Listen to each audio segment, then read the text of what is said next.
যেহেতু এই আসামি নিজেই গতকালকে বিজ্ঞ আদালতে নিজেকে দোষী বলে আদালতের নিকট ক্ষমা প্রার্থনা করেছে, সেহেতু আমি বিজ্ঞ আদালতে বলেছি তার সাক্ষ্য এবং রাষ্ট্রপক্ষের সাক্ষ্য আমাদের যুক্তিতর্ক অনুযায়ী বিজ্ঞ আদালত ন্যায় বিচার যেন প্রদান করে।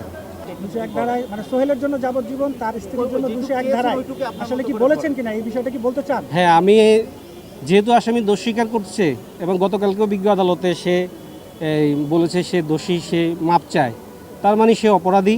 তা আমি বলেছি তাকে যাবজ্জীবন কারাদণ্ড দেওয়া হোক এবং তার যে স্ত্রী স্বপ্না আক্তার সে যেহেতু লাশ গুমের বিষয়ে সহায়তা প্রদান করেছে, আমি বলেছি তাকে সংশ্লিষ্ট আইনে যে সর্বোচ্চ সাজা আছে 7 বছর, সেই বিধান অনুযায়ী তাকে 7 বছর কারাদণ্ড দেওয়া হোক, এটা আমি বিজ্ঞ আদালতে বলেছি।